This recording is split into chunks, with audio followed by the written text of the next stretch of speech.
So we're really delighted here at FWL Linfield to introduce Jen Gale, who is an incredible podcaster. I think when I checked, Jen, you've done 113 podcasts so far. Amazing. And she's author of 2 books, which we'll be talking about a bit later towards the end and putting links in the chat. So over to you, Jen. Brilliant. Thank you so much, Chris. Thank you for inviting me. Thank you, everyone, for giving up your Friday evening. There are possibly slightly different ways people might be spending their Friday evenings normally, especially now pubs and things have opened up. But thank you for coming to listen and for supporting this great big green week, which sounds like the guys at Linfield have put on an amazing week by the sounds of it. Some really great talks.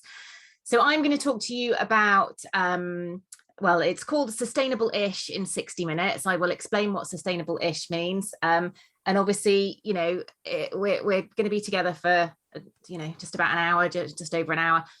It's going to be a broad overview. We're not going to cover everything, but hopefully the idea is that you will sort of leave motivated, inspired, empowered, and you know, with some ideas of things that you can do. So do use the chat. You know, if you're like, oh, I didn't know that, or that's interesting, or I've done this, or whatever, that's really great, and we'll try and make it as kind of interactive as we can, even though we're all in different places all around the world. So do use the chat. As Chris said, if you've got questions, you know, if you think you're going to forget it by the time you get to the end, whack it into the chat with a Q on it, and it makes it easier for us to find it at the end. And if you want to at the end, you know, either pop questions into the chat or do feel free to put your hand up or whatever, and we can come to you to have questions. So this is always the moment of truth when we have tested the screen sharing, but brilliant. Hopefully that's all working all right. I'm going to just put the chat up so I can see it. So let's just crack on. Start with a very brief intro to me. So I always start by saying I am an ordinary knackered mum of 2. And I say that because I sometimes think we feel like we've got to be Greta, or we got to be David Attenborough, or I don't know, a climate scientist or something to actually kind of make a difference. And especially if we're going to sort of pop our head above the parapet and say, look, you know, oh gosh, yes, I'm trying to be a bit greener, or do you think maybe we could do this? There's a feeling maybe that we need to be an expert or something in order to feel like we can ask these questions, or to be sort of sharing what we're doing, and we absolutely don't. And you know, just if I can make changes and do things, then I absolutely assure you that you guys can as well. And our sort of air quotes journey into all things sustainability started September 2012 it was. I randomly decided we were going to spend a year buying nothing new as a family. We've got 2 boys, and they were quite little at the time. They were sort of 4 and 2, so they didn't really get a huge amount of say in it. They just sort of came along for the ride, and my husband sort of did that thing that I think probably quite a lot of husbands do, of sort of, yes, dear, you know, anything for a quiet life, and sort of hoping that I would forget about it and be distracted. And I didn't. So, and I always say that the year was quite a sort of naive challenge. I didn't really think it through, if I'm entirely honest. I just thought it might be quite fun. And you know, prior to that, I thought we were quite green because we did our recycling, and you know, surely what else is there that we could do, that we could possibly do to make a difference? You know, bear in mind this was 9 years ago. There wasn't the awareness that there is now. You know, we hadn't had Greta and Blue Planet 2 and school strikes and all those kinds of things. But, you know, I was sort of aware of this thing called climate change. I would sort of feel a bit panicky if we watched a David Attenborough, but didn't really see that there was anything that I or we could do about it. And I think to a certain extent was sort of unconsciously or subconsciously sort of looking away from it, sort of thinking, you know, a bit head in the sand. And surely if the government aren't doing anything about it, we don't really need to worry about it. And surely, you know, it needs businesses to change. There's nothing that we can do, all those kinds of things. And I think sort of the narrative that lots of us probably have going on in our heads. And, you know, I hadn't joined the dots at all between, sorry. Yeah, so it's. Can you just make sure, that's it, brilliant. If you can mute, that's perfect.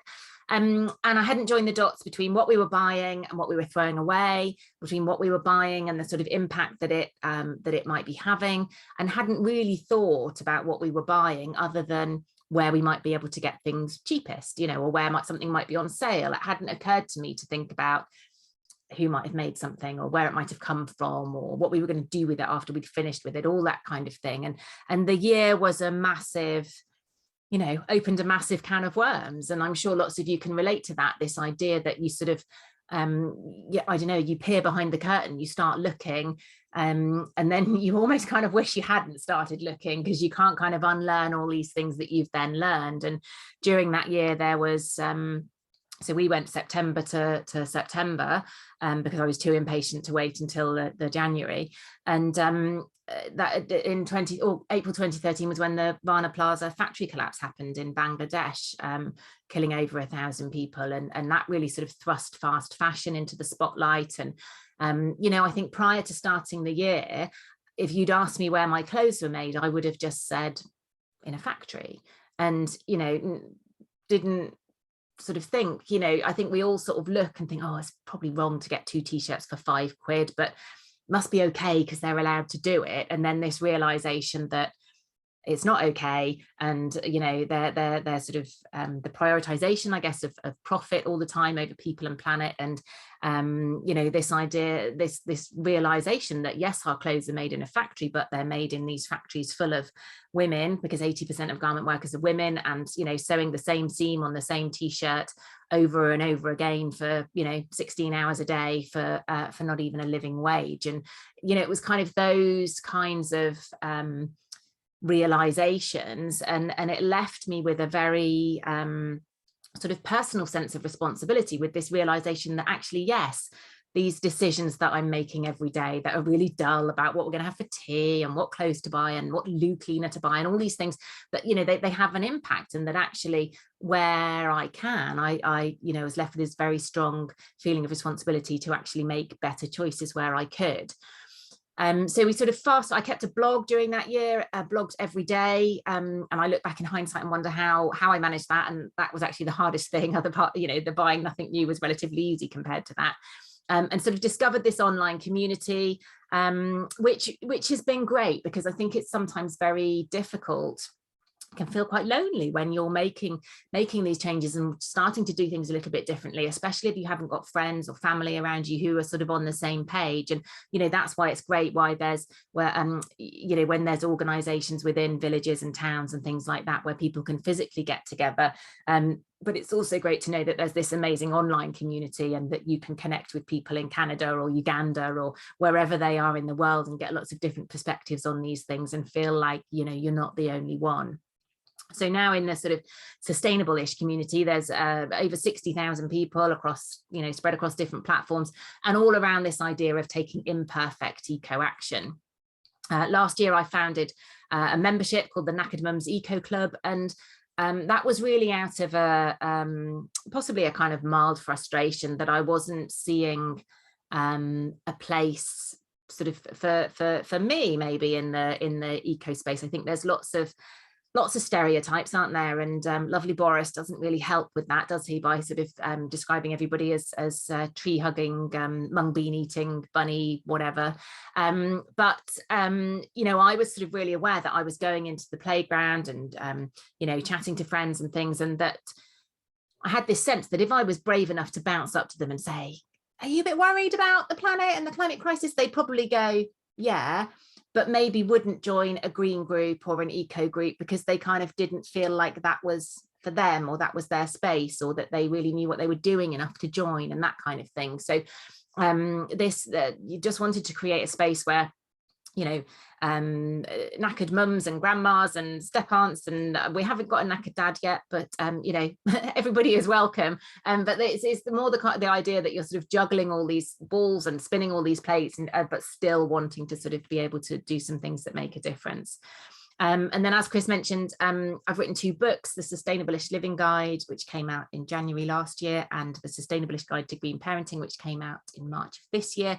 And they're both written hopefully in a really accessible way, very non-judgmental, very non-preachy, and very kind of action orientated. So at the end of each chapter, there's some sort of tick boxes of ideas that you might want to do, and some space for you to write in the things that you're really sort of wanting to commit to. And I was really quite determined that would be included in there, because I always say the whole point of anything, of reading the book, listening to a podcast, coming into a talk like this, is that something changes as a result of it, because nothing changes if nothing changes. And we're all very good, aren't we, at sort of passive action, at sort of scrolling, reading, listening, and what I'm really sort of passionate about is just nudging people into the action bit, into the sort of and it doesn't have to be, when we talk about somebody to talk to me about sort of passive action to massive action, and massive action sounds a bit daunting, doesn't it? But I think any action is brilliant, and it's just the starting point and the springboard, and once you've done one thing, you'll be more inclined to go on and do the next thing and the next thing.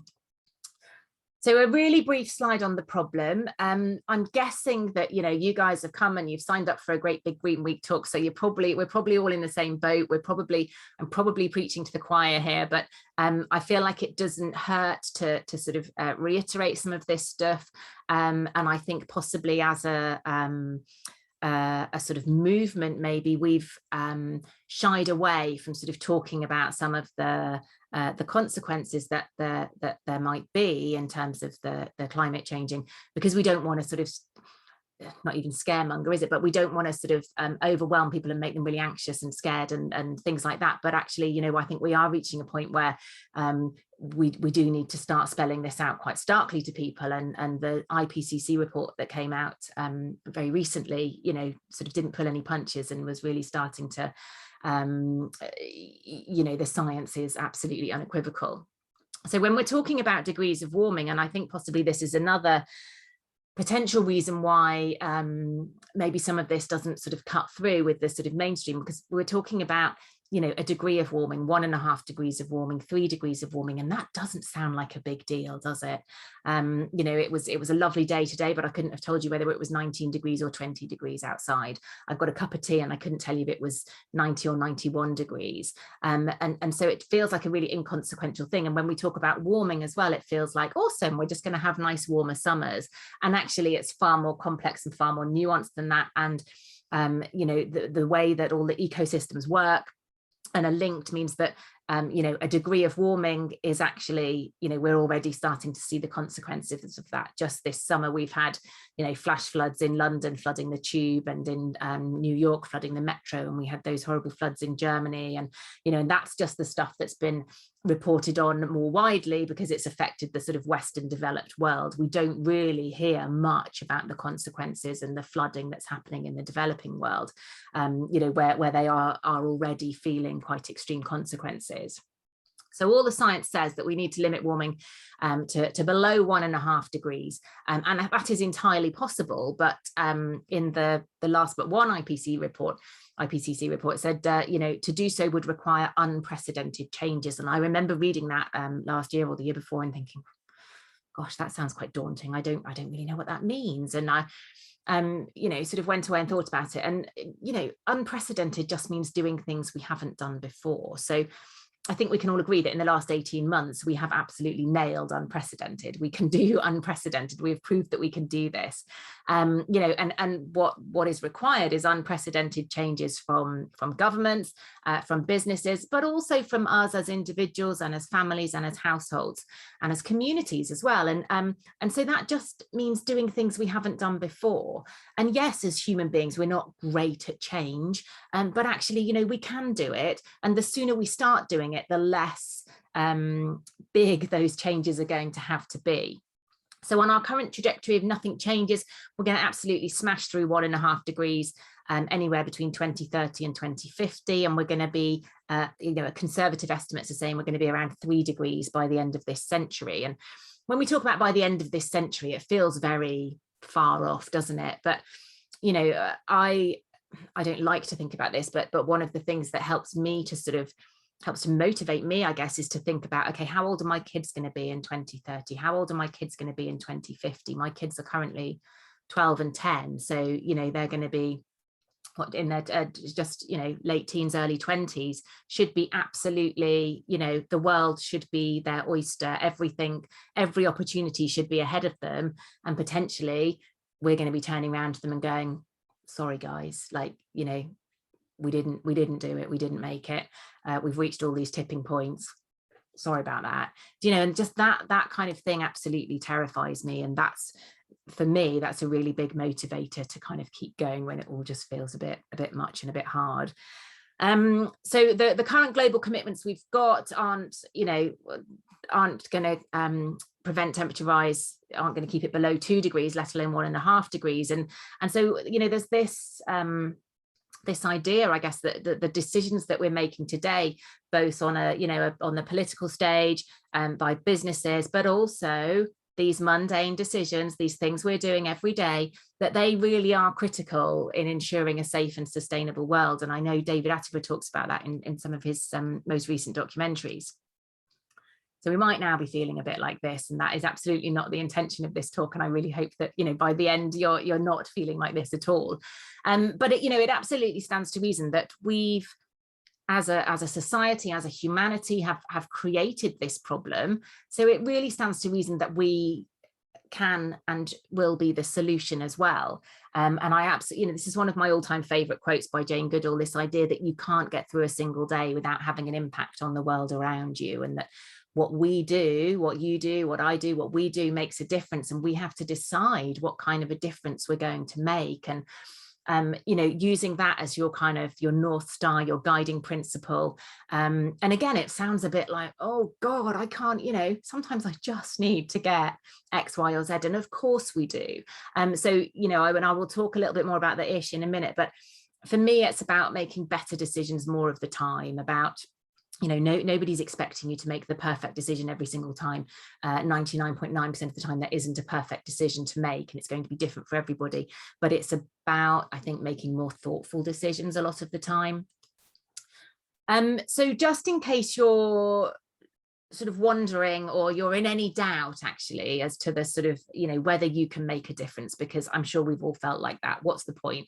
I'm doing all these things and then it's bin day and Doris down the road puts her bin out and it's absolutely overflowing, or, you know, you see people chucking rubbish down or whatever, and it feels like, what is the point? And there's no way that I can make a difference. But actually we are so much more powerful than we give ourselves credit for. We have a huge amount of power as consumers, and I know that a lot of people don't really like that label of consumers, but actually, you know, we live in a consumer society, and one of the most powerful things we can do is choose who we give our money to. There's another great quote by a lady called Anna Lappe that says, every time we spend money, we're casting a vote for the kind of world that we want. And I remember hearing that or reading that quote and thinking, and it being just a real kind of light bulb moment for me. And this idea that every time I'm choosing organic, every time I'm choosing fair trade, every time I'm choosing sustainable, whatever, that actually, you know, that's putting that message out into the world that that's what I want more of. And I just found that a really simple, really sort of powerful way to reframe, I guess, my sort of thinking. And, you know, never underestimate the power that our choices at the checkout have. And we can see that, you know, we've seen that really recently in the sort of meteoric, I think, sort of rise of vegan and plant-based foods that we see in the supermarkets and things like that. And also in, you know, things like the plastic straw ban and stuff like that. You know, some people will say, well, you know, we're just tinkering around the edges with the plastic straw ban, but actually, you know, that's been ground up pressure, you know, pressure from the ground upwards, and that has caused, you know, businesses to do things differently. That has caused the government to bring in new laws and legislation and things like that. So, you know, if we make enough noise, we really can make things happen. And talking of making noise, you know, another sort of level of power, if you like, is that we have is the power that we have as citizens. And Chris Packham talks about this. I think he talks about the power of our choices and the power of our voices. So when we're making these different consumer choices, absolutely use your voice to let people know that you've done that. So if you, one of the things I'll talk about later is sort of maybe moving your money to a different bank or moving your pension. If you do that, amplify that action by then emailing the people that you've moved away from to let them know why. That only takes 5 minutes, and that's a hugely powerful thing to do.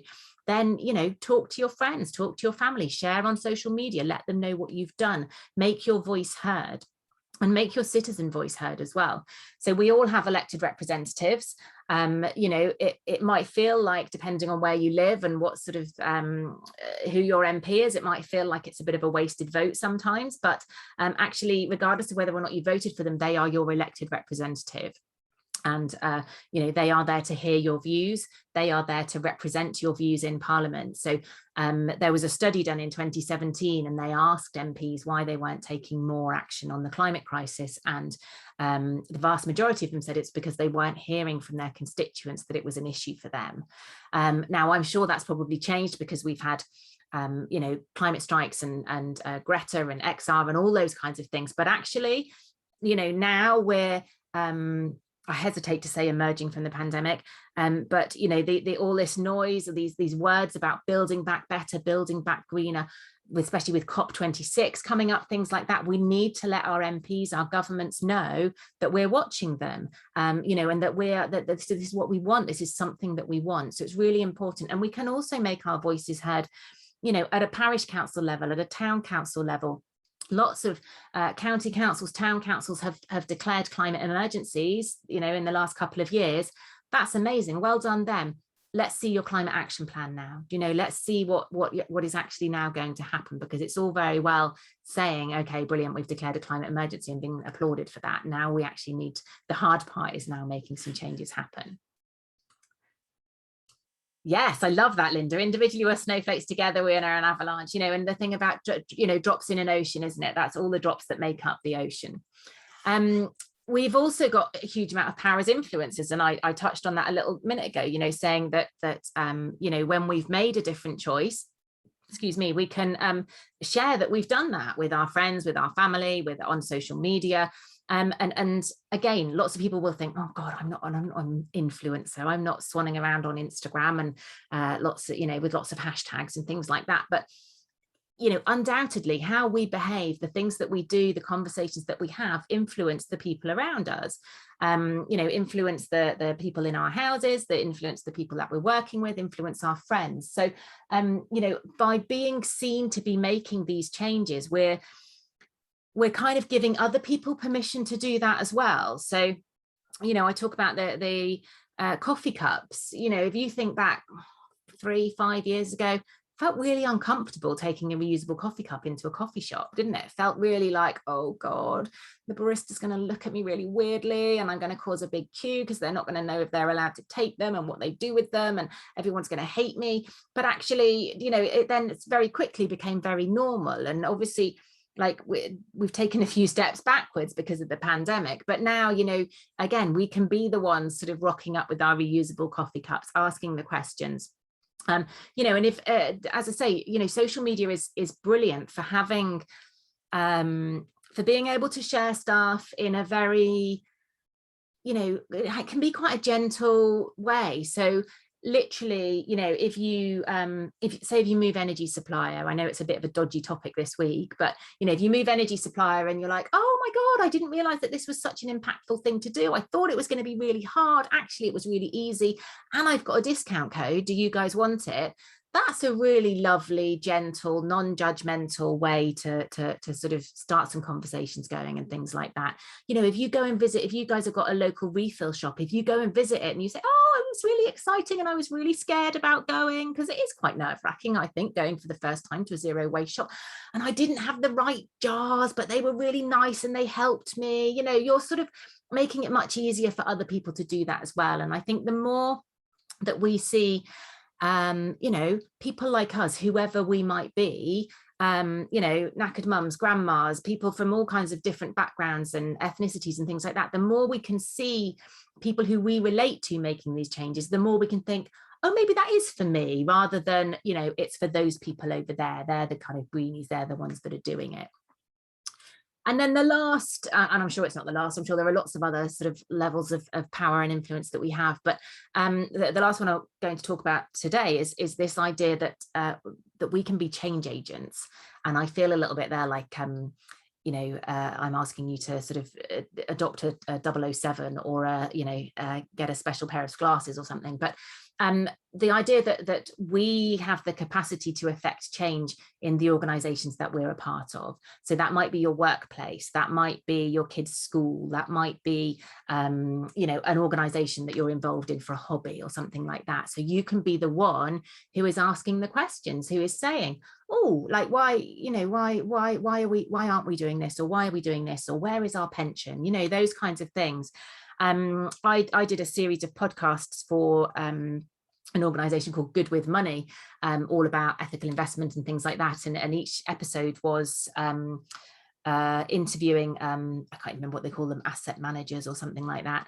And I was speaking to this one guy, and the bank where he was, they didn't have an ethical investing arm. And he said, you know, I really wanted to be working in sort of ethical investments and things, and went to speak to whoever he needed to speak to, and said, well, why don't we have an ethical investing arm?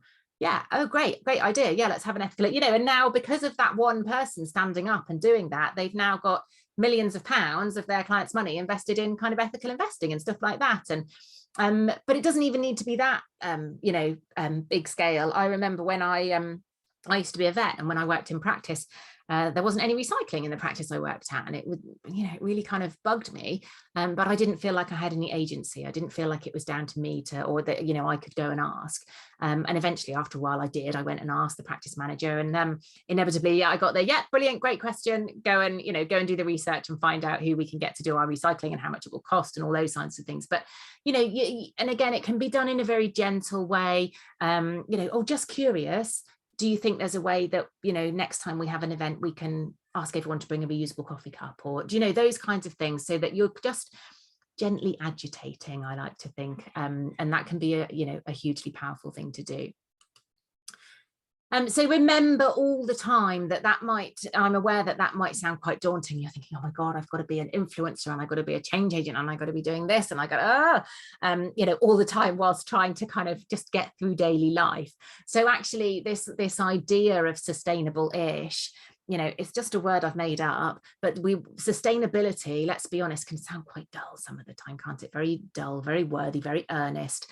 You know, and a little bit daunting, maybe. You think, oh God, I can't be green, because if I say I'm going to be green, then people are going to have a go at me for eating meat or driving a car, or not doing it perfectly. But if we whack an ish on the end, suddenly everyone gets it, and everyone feels much more able to kind of have a go. So it's all about making the best choices that we can, the choices that will work for us and for our family, but also ideally for the planet as well. And being really open to this idea that we're all starting from different places, and we've all got different challenges and circumstances, and that, you know, my amazing might be somebody else's meh, and another, we're going to have different challenges if you've got kids, if you're caring for a relative, if you're, you know, all these different things, and that's absolutely okay. So we're, you know, trying to move away from sort of judging other people for what they're doing or what they're not doing, because we don't know what challenges they're facing. Really encouraging and you know, around this idea that no change is too small. So we're not asking anybody to go from A to Z. We're just you know, asking people to go from A to A.1 and A.1 to A.2, you know, and all these baby steps really do add up. There's a lovely I don't know if anyone's seen it, a lovely cartoon that's been doing the rounds on social media, with two ladders next to each other, and one with sort of 3 big rungs spaced well apart, and one with, I don't know, 20 littler rungs, and a little cartoon person or mouse or whatever trying to reach that first rung on the big ladder, and they can't reach it. But actually, you know, the one with the smaller rungs is getting there, and is getting there much more quickly and much more easily, because they're able to break it down into chunks and do it step by step. So the 2 pictures are there to sort of emphasize the fact that, you know, I don't personally think that there's a sort of green hierarchy. I don't think we're sort of starting very pale green and we're working our way up in a very linear fashion until we reach peak green, whatever peak green might be, and that, you know, whether we're knitting our own yogurt or living off grid or whatever it might be. But actually, much more realistically, it's like this messy splodge of different shades of green, where we're different shades of green in different areas. We're different shades of green when it's locked down, when it's not locked down, when the kids are on holiday, you know, all those different things, and that's absolutely okay. You know, there are myriad shades of green for every single action that we can take, and it's okay to be pale green in you know, some or lots of areas. It really is. So I think I've got about 5 or 6 slides. Like I said, it's not comprehensive. So I'm very conscious that I don't talk about travel or transport or anything like that. But these are some areas that I've picked out where I think we can make a real big sort of impact. And there are some nice, relatively easy things that we can do. So starting off with conscious consumption, and I'm super aware that you know, conscious consumption again sounds quite dull and quite worthy, you know, especially bearing in mind we live in an era of very conspicuous consumption. We live in a very consumer society, but actually our consumption is driving a huge amount of the sort of emissions that we're seeing. Household consumption is responsible for more than 60% of global greenhouse gas emissions. So that's, you know, what we're eating, what we're wearing, how we're traveling, all those kinds of things. And that's 60% of global greenhouse gas emissions, more than 60% actually. Which, you know, when I first sort of came across that statistic, I was quite shocked, but also it's quite empowering in that that's 60% of global emissions that we have some power over. Do you know that we're not having to wait for the government to legislate? We're not having to wait for businesses to change. This is something, by slowing down our consumption, we can start to chip into that 60%. Better educated households have generally higher consumption levels and therefore emissions. So the world's richest 10% are responsible for, I think, about 52% of global emissions. And it's very easy to think, oh God, these rich idiots like Bezos and his mates, they're the ones doing this. Actually, you're in the world's richest 10% if you earn over £27,000 a year. So there are an awful lot of people in the UK who are in the world's richest 10%. And that doesn't mean you will feel like you are rich. But I think that's just to sort of put it in perspective. The world's richest 1% emit the same, are responsible for the same amount of emissions as the world's poorest 50%. And the world's richest 1%, yes, it's Jeff Bezos and you know, all and Bill Gates and all those guys, but it's anyone earning over £100,000. So you know, I think just to put this in perspective, and just to like I was talking about earlier, that very personal sense of responsibility that I felt, you know, after that year buying nothing new. Sometimes I think, you know, I will do this. I'll be in the supermarket and I'll be looking at, this is a stupid example, but it's just one that comes to mind. 2 tins of coconut milk. One's the you know, essentials one, and the other one's the organic one. It's at least double the price. And I'm going, oh my God, I can't justify that. Well, actually, in the grand scheme of things, £1.50 or whatever it is for a tin of coconut milk, you know, we're you know, in a fortunate position that's not a big, you know, that's not going to bust our budget for that week. For some people, it absolutely will. And so therefore, I feel like I've got a greater responsibility almost to make those choices where we can afford to.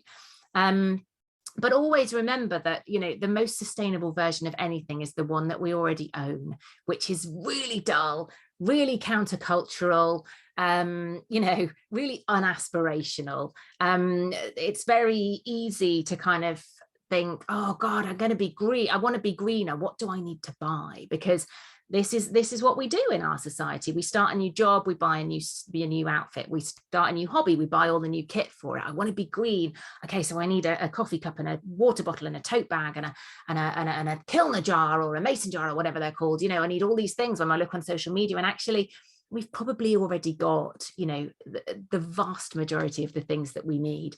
And it's about almost a shift in mindset, kind of just retraining ourselves. We're very shiny object, aren't we? We're very, and I'm as guilty as the next person at this. You know, it's still really hard to resist the lure of something shiny and new. So this hierarchy of needs is by an amazing Canadian called Sarah Lazarovich.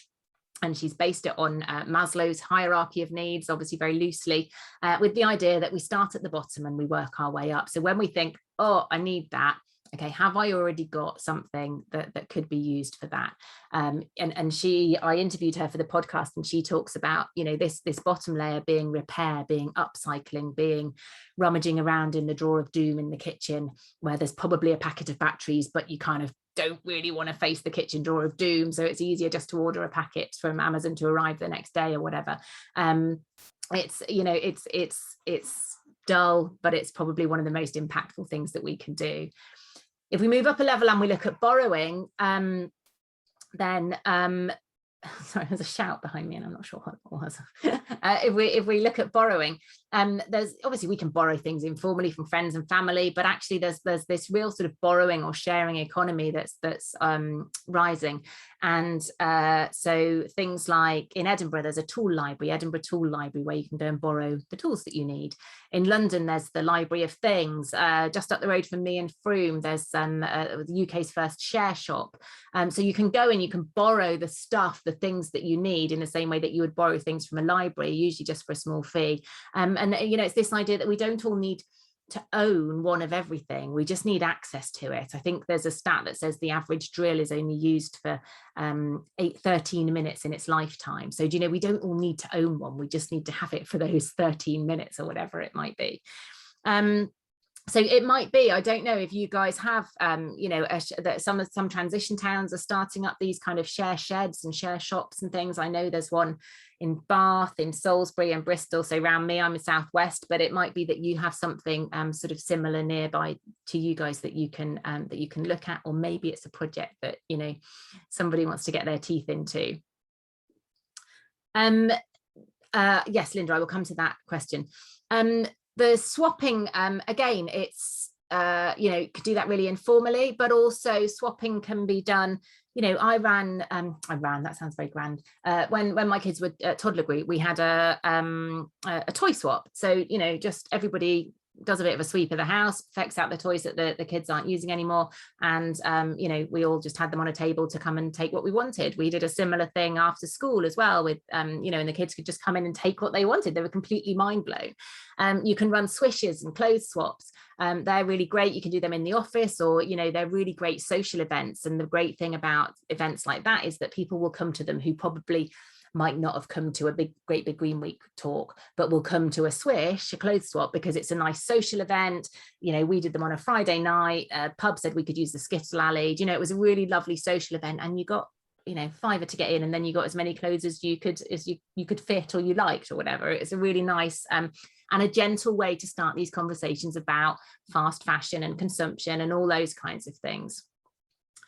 So moving up another level, we're on to thrift, and that's buying stuff secondhand. So obviously, you know, we're still big fans. We're much less strict now, but it's still, you know, really useful for that to be your default. Can I find this secondhand? Might I be able to find this secondhand somewhere? And just to have a look. It's not saying you have to buy absolutely everything secondhand, but just have a look and see if you will be surprised what there is. And it doesn't necessarily mean, God, you know, having to spend hours trawling around the charity shops on a Saturday afternoon, hoping that the charity shop fairies are shining down on you. You know, make use of eBay. Make sure you in the condition box, you can filter for used things. There's a couple of great apps for clothes. There's one called Depop, which is very much for the young people. I think I feel very old if I ever go on there. And there's another one called Vinted that has all kinds of clothes on there, men's, women's, kids, all kinds of things. So, you know, have a look at these sorts of things.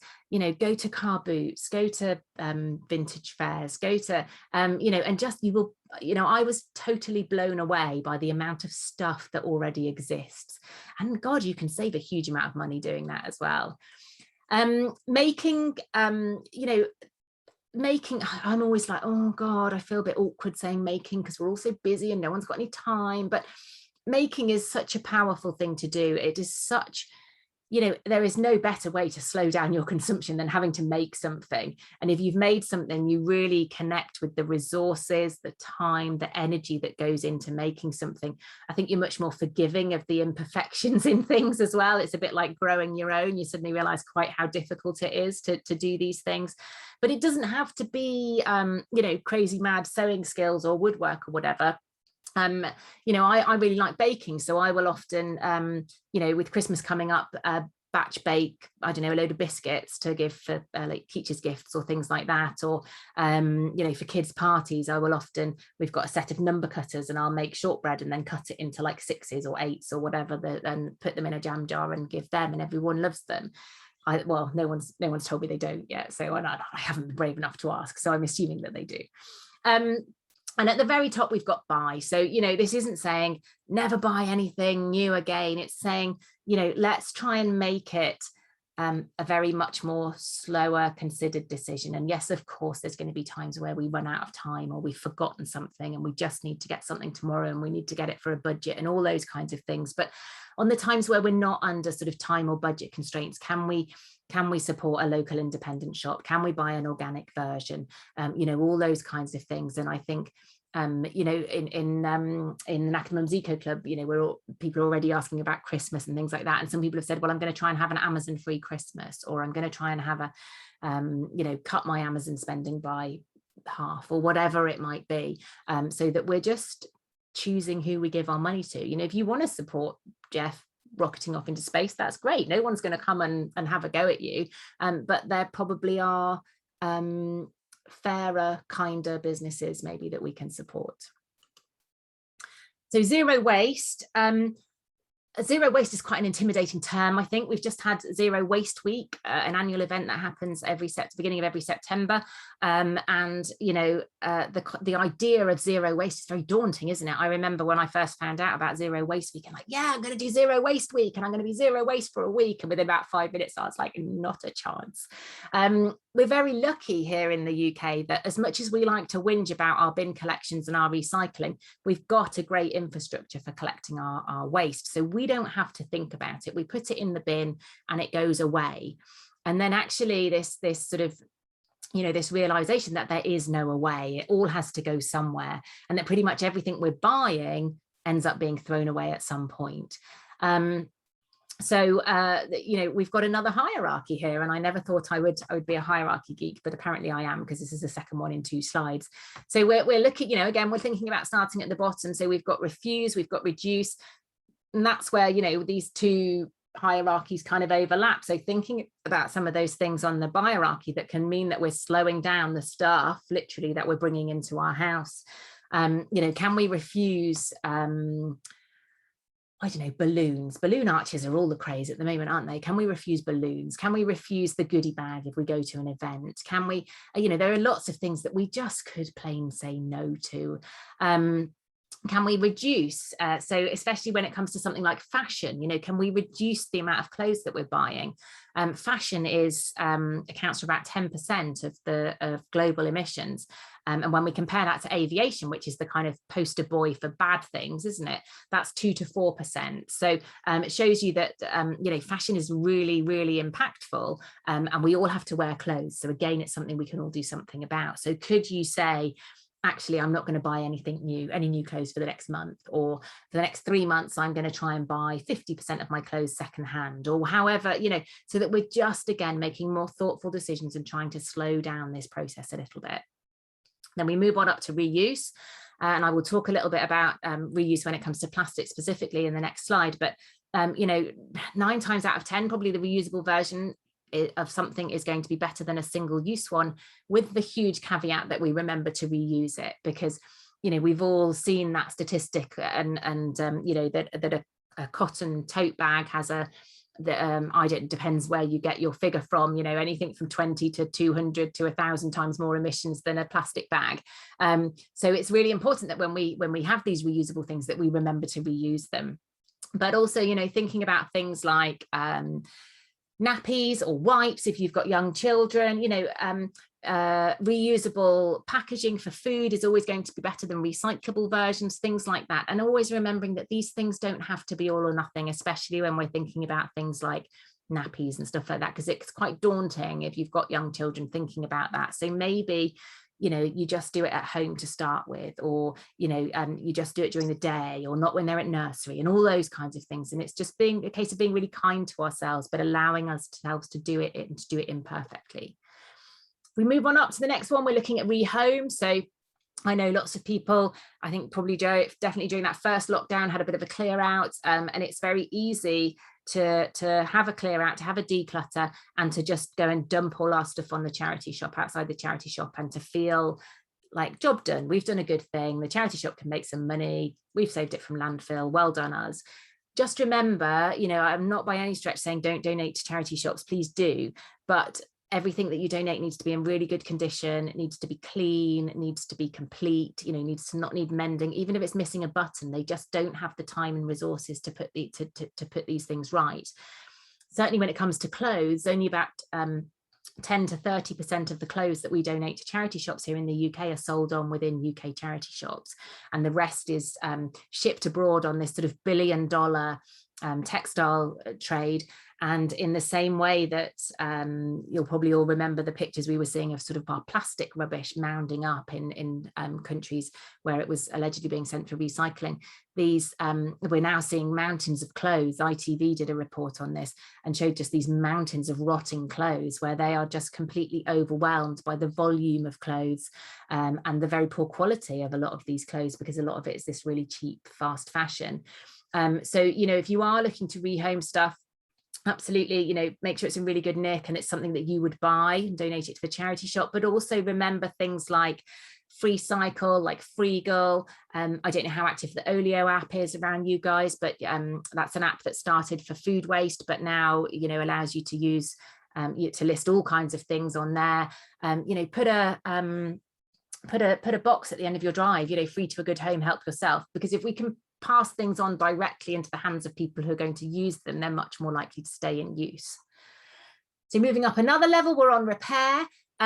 So repair, I mean, I'm a massive fan of repair, having never mended anything before we did that year buying nothing new and calling it my make do and mend year. I felt like I had to kind of embrace a bit of mending, and, you know, was sort of mending the kids' jeans, but also, you know, my husband, we've got very, you know, stereotypical gender lines in our house, and he'll do the white goods and the electricals and I'll do the textiles. But, you know, he's fixed the washing machine. Actually, it's broken now, so he's just having a look at it. The dishwasher, the toaster, and all that was wrong with the toaster was there was a crumb in the way of the magnet that held the pushy down thing down.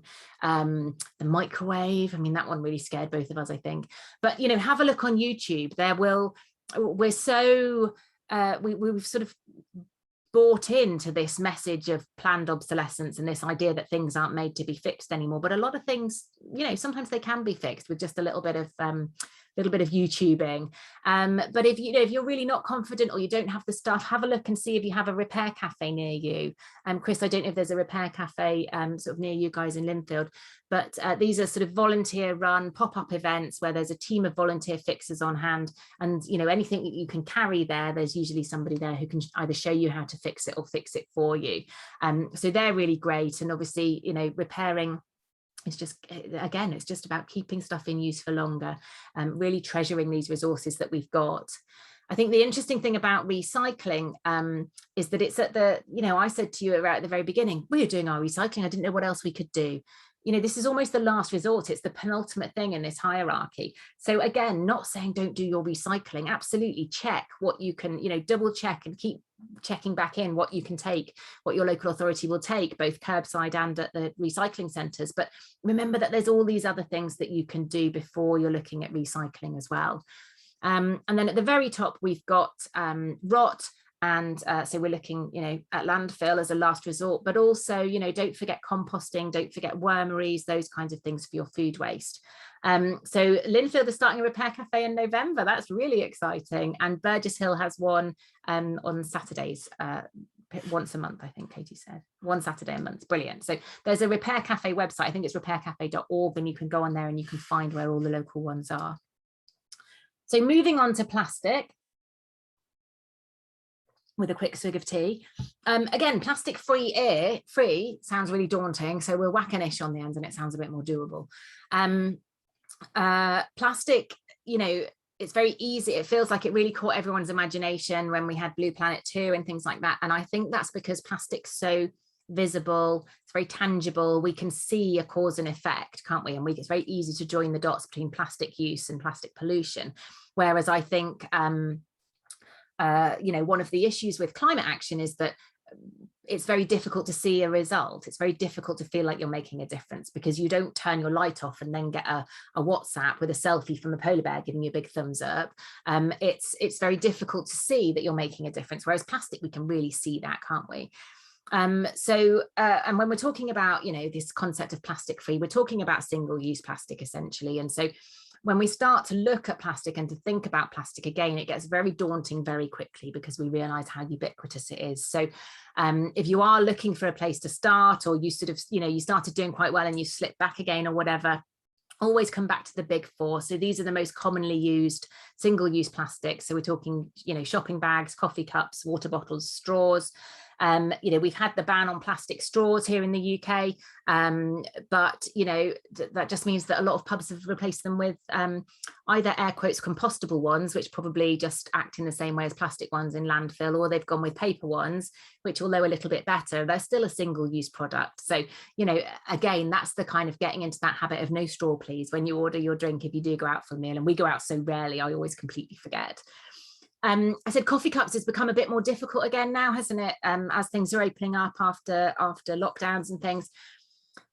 There's a great campaign by a charity called City to Sea in Bristol, called Contactless Coffee, where what they've done is they've shot this little video that shows how you can go into a coffee shop with your reusable cup and they can fill it up for you without the barista having to touch it at all. So, you know, a great gentle bit of activism would be to sort of get in touch with your, you know, ideally your local independent coffee shop and say, really looking forward to coming and seeing you guys again.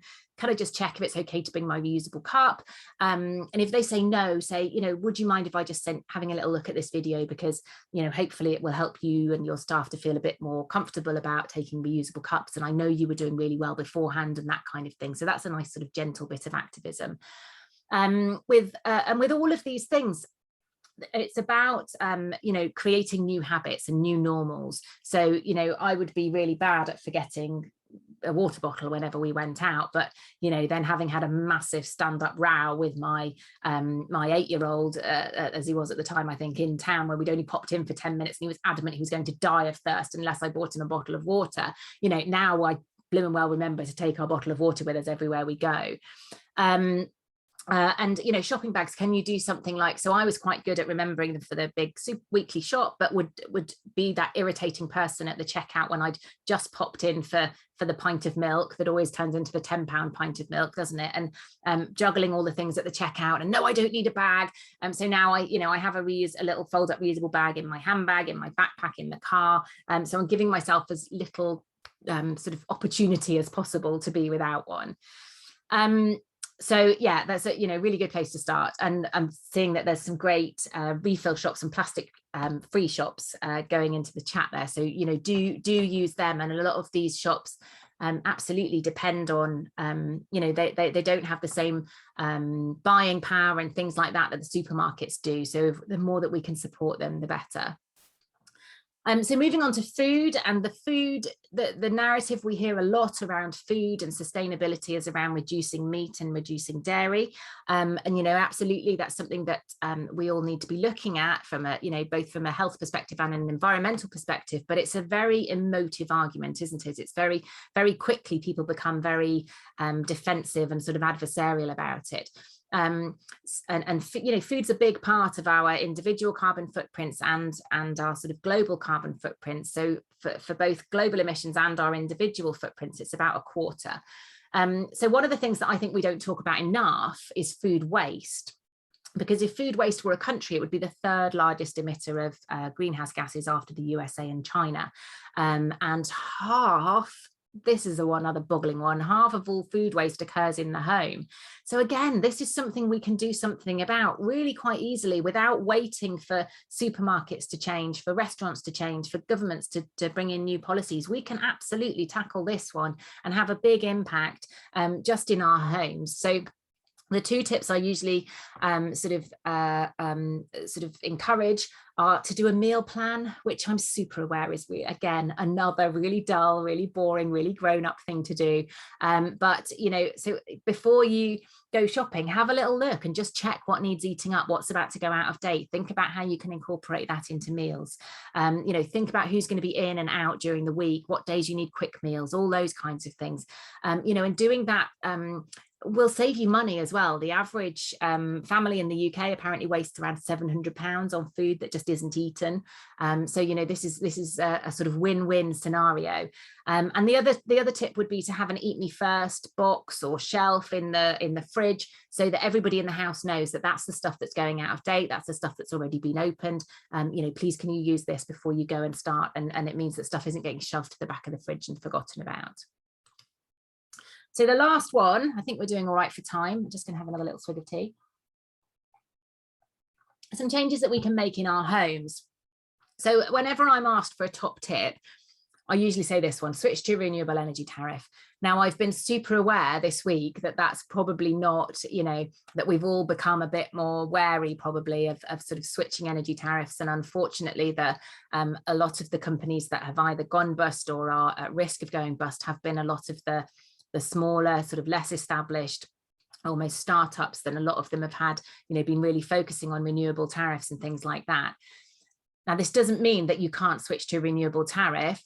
I think my advice at the moment would be to look at Good Energy, to look at Ecotricity. Both of them are putting out a lot on their social media about, you know, how they've got insurance in place for exactly this kind of scenario, how they've, you know, they've got sort of really solid bases and that kind of thing. And, you know, from everything they're saying, I'm led to believe that, you know, they're in a pretty good condition to weather this particular upset. But, you know, switching your energy to a renewable tariff, again, really dull, really grown up. We put it off because it sounds like it's going to be really hard work and really boring. But it, you know, you could probably do it in about 15 minutes. And it can slash your carbon footprint. I mean, this stat here was from Bulb, and I haven't been able to find a source for it. So maybe we take it with a little bit of a pinch of salt, but definitely I've read that, you know, it can cut your footprint by at least 10%. And once it's done, it's done. Do you know? So it's like, then you just get to sort of bask in this warm green glow. Linda's asking, what is a renewable tariff? So Linda, energy that's coming from renewable sources. So here in the UK, I presume it's pretty similar in Canada. You know, a lot of the tariffs will be brown fuels as well. So for lots of fossil fuels and coal and gas and a mix. You know, there will be tariffs that whereby it's not changing the energy that's coming into your home. It's all coming from a national grid, but you're paying for the sort of contribution towards the national grid from renewables. So from things like wind power, solar power, things like that. I mentioned this briefly earlier about moving your money. Now, it took me a long time. You know, I talk a lot about the power of our choices, the power of our money at checkout. The power of our money when it's sat in the bank is huge. So even if it's in a current account, and if it's in savings, if it's in ISAs, and if it's in pensions, it might be being invested in fossil fuels. So actually a really nice thing to do now, a little activity whilst you're just listening to me finish up, is to go onto a website called switchit.money. So it's switchit.money. And there will be, and apologies to Linda in Canada, this is just UK based, I think. There will be a drop-down box of banks. You can pick your bank from there, and it will tell you how well or otherwise they're performing in terms of what they're investing your money in. And a lot of them will be investing in fossil fuels. So the high street banks don't really cover themselves in glory when it comes to this. And you can sort of pick, and it will tell you how well they're doing, and then it will give you suggestions of banks to move to. So in the UK, Triodos are probably the market leader. Co-op do pretty well. The building societies tend to do pretty well. So if you can multitask, go on to switchit.money now, have a look, and come and share who your bank is and how well they're performing in the chat, because it's always really interesting to see. So if they are big fat baddies, you know, you can move your current account. I know it's a bit of a pain in the bum, but they all sign up now to this direct debit guarantee, meaning that they will sort of honor all your direct debits and move them all across for you. And again, you know, we'll put it off and that kind of thing, but it really is a powerful thing. And then obviously get in touch with the people you've moved away from to let them know why you've moved.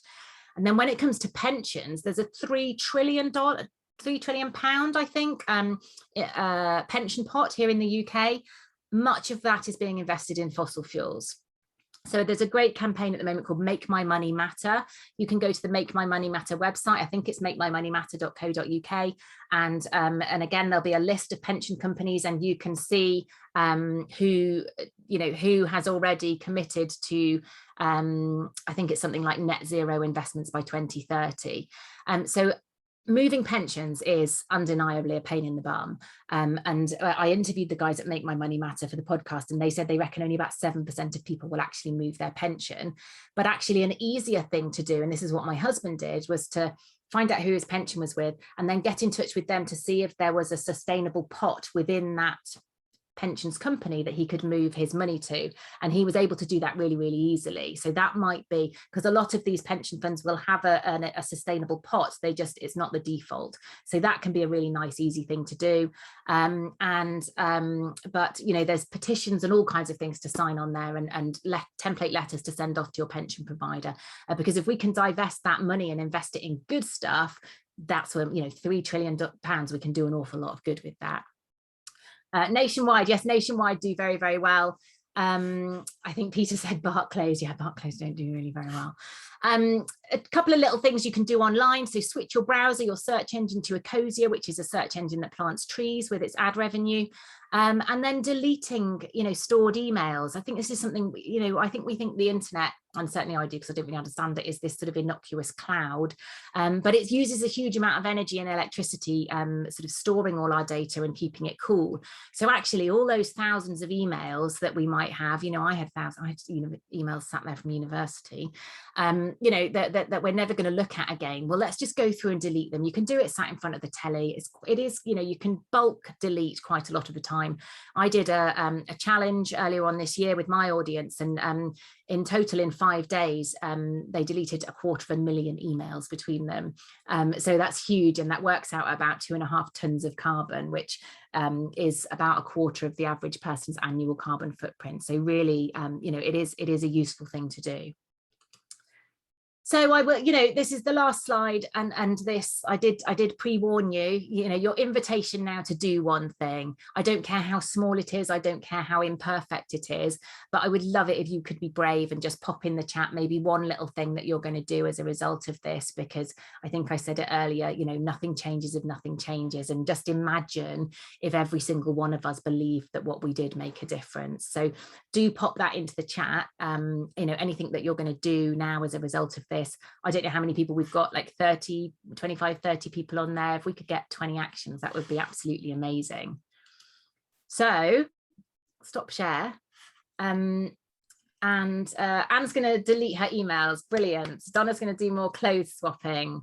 Buy less, move your pension. Well done, Chloe. Definitely going to see if my pension provider has a sustainable pot. Loving these. Delete emails. Well done, guys. This is brilliant. Going to write up the 2 hierarchy charts. Yes, one of my friends actually, because Sarah let us use the hierarchy in the books, and one of my university friends then drew it out and pinned it to the fridge, and now I think her kids hate me because she refers them to that every time they say they want something. Delete emails and move bank accounts. These are huge. Delete emails, sustainable pension move. Guys, this is brilliant. Well done. So anyone got any questions? I saw Can I just say, Jen, we will, just telling people that we will be a bit later than we normally are. So we're staying on because, you've given us so much to think about. Sorry, guys. That's great stuff, really is. So there might be some questions that people that you haven't answered already. People can put their hand up now if they'd like to, either physically or the little emoji. Linda did ask me what the source was for the 60% figure, the 60% of greenhouse gases, and it's something like the Journal of Ecology. I can find the source, it's in my book, and I can send it to you. All the links as well that I've mentioned, I've got them in a Word doc, so I'll send that to Chris, and she can probably send it out to everyone who's registered, because I know that I've just thrown a lot of links at you, so hopefully that will be helpful. Okay, just say Donna has a question. Like to unmute yourself, Donna. Hi, Jen. Thanks for that. I normally feel quite overwhelmed, but I feel inspired again. So thank you. I just wanted to know, because it's all very daunting. what media and methods have you found the most effective way to capture people's imagination and start them on an eco journey? It's really difficult, isn't it? And that's the kind of multi-million-dollar question. And I feel like I spend a lot of my time preaching to the choir. Do you know, I'm sure everybody who's here is probably already pretty invested. You know, how do we reach those people who are on the fringes? And I think it's just a case of drip feeding. Do you know, I will periodically sort of ask my audience, what was the thing that got you started? Trying to find out, you know, what was it? And if there's one thing that we can. And for a lot of people, it's just this drip, drip, drip, drip, drip, and this realization. For some people, it's having kids. Some people will have like watched a documentary. I think, you know, things like the recent David Attenboroughs and stuff can be quite impactful for people. So sometimes it's around a variety of, you know, almost trying to that thing about, you know, throwing a load of spaghetti at the wall and seeing what sticks. In terms of using social media, pick the social media that you like using best. Because if you hate using Instagram and taking pretty pictures, you're not going to do it. Whereas if you actually quite like Facebook and you're on there a lot anyway, you know, use that. Go with the medium that works. So, you know, some people will like speaking, and doing a podcast or YouTube or whatever, and other people will be like, I'm never doing a video in my life. But just pick the thing that you like best. And it's just, you know, especially if it's on your personal feed as well, try and intersperse it with, you know, the funny cat memes and the things like that, because that's sort of, you know, people will like that. And try and use humor. You know, I try and use a lot of humor. I'm quite self-deprecating and will sort of call myself out a lot. I think, you know, admitting to your own mistakes a lot can be really, really engaging. And, you know, it is just, and like I said, just sharing the things that you've done with the sort of genuine excitement and a genuine, God, did you guys know this? And I'm almost trying to take people on a journey with you rather than you being like, you must do this. You know, it's you know, so sharing some of those nice, easy things like Ecosia or deleting emails and things like that. But yeah, I wish I knew what was the answer. Thank you, though. Thank you. And there's a question from Anne. I don't know if you've seen it in the chat. It's, do you know if buying wine from France that was bottled in France? Yeah, Anne, I don't know if you watched. There was a great program, and what was it called? Can't remember, but they basically did it like, I think Greg Wallace was on it. They got 4 you know, air quote celebrities in to have a meal, and then they looked at the carbon footprint of the choices that they made for the meal. And one of the things they looked at was wine, and this idea that, yeah, when wine is coming over from Australia, it's coming on a massive shipping container in like a massive like bubble almost, you know, and then it gets bottled over here. So actually someone had picked like a European beer or something that you'd think would be quite low carbon, and then, you know, this sort of wine from South Africa or Australia, and the wine had a lower footprint. So I don't know, and I don't know how you know from the label whether the wine has come over in a bottle or whether it's come over and been bottled over here. Sometimes I think it might say bottled in the UK. Yeah, I don't know if there's a Mike Berners-Lee does lots of this sort of number crunching. He's got a great book called How Bad Are Bananas? So he might sort of be able to give you a definitive answer in that. But yeah, it's those kinds of things that you start thinking, oh God, I wish I'd even started trying to think about this. Thanks, Jen. What do the question from Josephine, what do your children think of your family's sustainable activities? Mine are sometimes a little reluctant. I think the word for mine would be apathetic. You know, I was like, oh God, I'm going to have these great little non-consumers after we've done this year, and they're going to be, you know, they're going to be starting eco clubs at school, and they're going to be you know, instigating climate strikes and things. They looked at me like I was an absolute mad thing when I asked them if they wanted to come on a climate strike. You know, they looked at me like I was like, what the hell? I don't know if they just think that's mum's thing and she's dealing with that, so we don't have to worry about it. Like they'll go along with stuff, but they wouldn't, you know, we have an ongoing battle about walking or cycling to school as opposed to taking the car. You know, they'll it's difficult, but I also feel like it's my anxiety, my fears, and yes, it's the world that they're going to grow up into, but there's a very real risk that I can transfer all of that fear and angst and worry onto them at 10 or 12, and they're not ready for that yet. You know, I think we need to be really careful that we meet our kids where they are, and that we don't sort of project our own sort of worries onto them and potentially kind of steal their childhoods. You know what I mean? Like they should be off well, you know, whatever kids do now is not, they're not off kicking a football, jumpers between goalposts, are they? But you know, that they should be allowed that sort of worry-free childhood. But yeah, I think, you know, especially primary school kids are a little bit easier, I think, to sort of influence and because they get it and they're very black and white about things. So, you know, you can gently influence them with some of the books that you read, or, you know, even Octonauts and stuff like that is quite planety based. And, you know, you can sort of find things. And I mean, my kids are quite like a litter pick. So going and doing a litter pick is a really nice way to sort of start a conversation with them about plastic and rubbish and things like that. So yeah, it can be really difficult, but you know, just keep chipping away at them, I think. I think your new book, Jen, was really helpful. It's got some really good points in. Yes, yeah, talking about trying to get the rest of the family involved and things. Yeah, that's the one on parenting. We've put the link in the chat about that, but the original book is the Living Guide. But both of them are excellent. Any more? Chloe, there are. Chloe's got a question. To ask a question, Chloe? Oh, Maggie as well. Okay, Chloe Maggie's first. got one. Yeah. Is Chloe and still here? There we are, Chloe. Hiya. Look at your background. That's very snazzy. Probably in darkness, so I'm sorry about that. Yeah, I mean, it's just any tips on moving a pension, if there's anywhere to start. But I do subscribe to Ethical Consumer. And so Ethical Consumer is great. They've got a big, and actually on the website, I think they've got a section for pensions.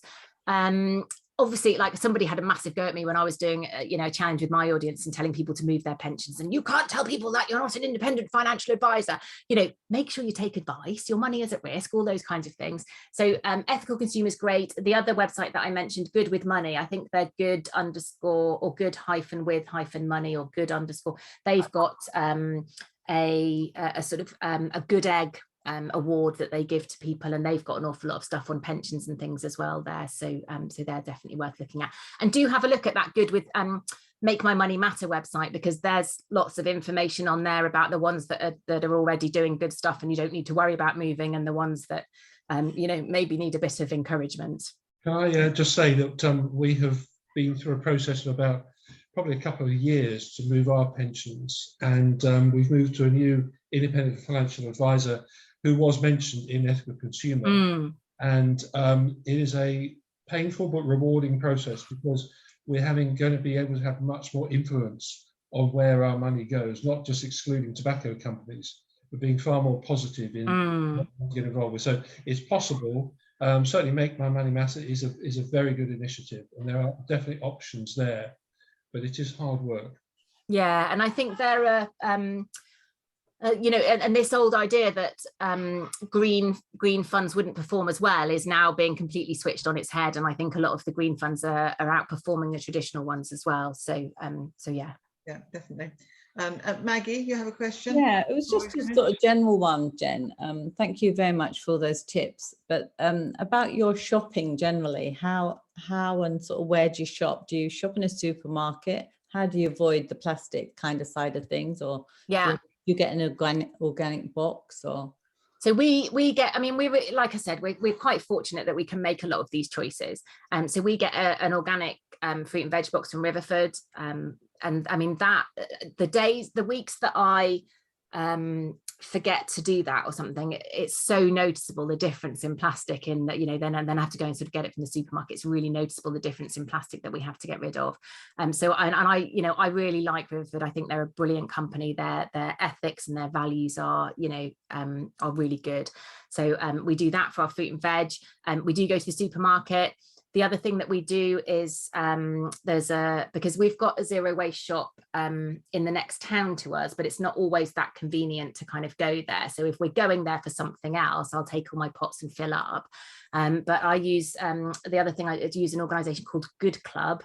I think they're goodclub.co.uk, and they do like an online zero waste thing. So you order it all on the website. It comes in from DPD or somewhere, in a big thing, and it comes in these plastic tubs, and you just have to sort of decant it all, and then you put it all back in, and you just take it and drop it off at a parcel collection place, or you can leave it outside for them to collect the next day. And I use that once a month, and they do pasta, dried fruit, rice, loads and loads of stuff, and that's really really helped as well. So that's a good one to look at if you don't have a zero waste, but it sounds like you've got quite a few good zero waste shops near you guys. Right. Yeah, okay, thank you. Just checking, I think there was another question. Oh yeah, so that was somebody's, yeah, Chloe saying, is there anywhere to look for a better pension? Yeah. Anyone else before we leave you all to enjoy your Friday evening? There she goes. Sorry. There she goes. Hello, sorry, I have a quick question just around clothing, and just interested in the point you made about, obviously we think we're doing a really good thing by taking all our stuff to a charity shop, and it's going to be sold on, and somebody else is going to be able to use it. But you're right, obviously some of the time those clothes aren't so reusable. So how do we stem the non-reusable scenario, which I think happens so often when you have children? It's to a point where, like you say, there is a point where you cannot avoid the fast fashion scenario and the sports fashion scenario. Yeah. All that sort of thing when your children get to a certain age. And there's always something that's probably not in a state to go anywhere. Yeah. So it depends how bad a state it's in, so it might be something that the local nursery or something might take as spares, that especially with things like pants and stuff, like like if you've got little kids, with everyone's a bit dubious about buying secondhand pants, understandably, but they might take stuff now. Yeah. Say again? Yes, underwear. Yes. Yeah. Teenage. Oh well, teenage is really difficult. If stuff is genuinely, lots of people will say, oh, I cut it all up for rags and stuff, and I think that's great, but there's probably a limit to the amount of cleaning rags, especially the amount of cleaning I do, which is very minimal. There are textile recycling banks, so you might find, like our council will take them curbside. You might have them at your local recycling centre and things. My understanding is that a lot of that stuff, it will go and get sorted. They will pick out anything that they think can be, reused or whatever, and then the rest gets. There is actually more and more textile recycling going on, so it might be, I haven't looked into it, but there is a circular loop now for jeans and things like that. They are developing quite a lot. Polyester can be recycled now, so some of it will be recycled into other clothes, and sometimes it will be recycled into like packing blankets and sort of cleaning rags for mechanics and stuff like that. So really what we're absolutely trying to avoid is clothes going to landfill. So if they're absolutely no good for reuse, then pop them into the textile recycling bin, and hopefully they will have. Well, I wondered why, because you, having just recently been to our landfill site, for any textile it says to bag in, make sure it's all bagged up, and I'm curious as to why that was. If I was just putting plastic in another clothes in a plastic bin that was just going to landfill, or you have no sense of what it's being used for, where it's going. Yeah, so ask, if it's a council collection point, ask, say, and this is the whole thing we had with our plastic recycling, and it's it's being recycled, and it's like, actually, is it? So ask, and the more of us that ask, and the more councils realise, actually, eyes are on them, and we're watching, and we want to know what's doing. Just drop them an email or a tweet and say, can you just let me know what your chain is for your textile recycling? I'm really interested to know, and I'm obviously keen to be doing the right thing. I will do the email and then I'll delete it. Okay, we've got two more questions, and that's going to be it. I think the one from Anne is, I ask if the charity shop will take rags, and assume they will just sell it on for rag recycling. Yeah. I mean, there are certain charity shops that I know of that want to receive rags, so they must. Some of them actively will, and some of them have a very clear policy around what they will do with it, and whether it will be sent abroad and all that kind of thing. Okay, and Nikki, Donna has a question. Donna, do you want to ask? Yeah, if that's okay. Yeah. So Nikki and I are trying to support our local eco teacher at the secondary school, because we've both got children there. Any top tips to help them, please? Yeah, I went to see my son's head teacher, he's in year 8, to ask them, you know, or to kind of stamp my feet and say, what the hell are you guys doing and why aren't you doing more? Are they an eco school? Are they signed up to the eco schools? I don't think so, Nikki, are they? No. Okay, so there's a great organisation called Eco Schools. I can't remember if it's Eco Schools England or ecoschools.co.uk, and they have a whole sort of pathway and certification for helping schools engage and educate kids. And the whole idea is it's kind of student led, and you set up this eco committee and they do this little eco environmental audit and things like that. So that's an amazing resource. Another brilliant resource is called I've got a list because I asked on Twitter for people's ideas. There's one called Transform Our World, a website called Transform Our World, and that is just absolutely stacked with resources, lesson plans, you know, for anything that you could want. That's brilliant. There's another organisation, I think it's called Let's Go Zero, that is a collection of schools that are committing to net zero by 2030. And again, that's got loads of resources and stuff on there. So, you know, I think you know, trying to get the kids involved, trying to get it student led means that possibly the rest of the school will listen to them a bit more, rather than it being, you know, a parent or a teacher saying, you know, we need to be doing this. But yeah, definitely I would make the eco schools. Yeah, Young Climate Warriors is a great, they will send out a weekly email and tip. So there is an absolute stack. I was gobsmacked at the amount of stuff that there was out there and the support that there is. There's lots of, there's a sustainable schools network as well, with different regional networks where people are getting together to sort of see what other schools are doing and things. So definitely, you know, probably your first port of call should be the Eco Schools website, because they've got a primary school one and a secondary school one. And, you know, it's almost sort of step by step. I think it does need a teacher involved, and it possibly, I can't remember, there is a bit of money if you want to get certified and things, but there's loads of resources on there. I think there's some links going into the chat. Yeah, this is brilliant. Which may be of help. Well, we're going to, we need to finish there because we've run over time, but I think everyone will think that it was really worth it. So much information there for us, Jen. Thank you so much. So many good tips, a lot to go home and think about and put into action. And even just, you know, baby steps, just one small thing at a time, making those changes. So thank you very much, Jen. And thank you everybody for staying on and all your questions. And we look forward to seeing you again, perhaps tomorrow night. Okay. Brilliant. Well done, guys. All right. See you soon. Bye. Thank you. Bye. Thank you very much. Bye-bye.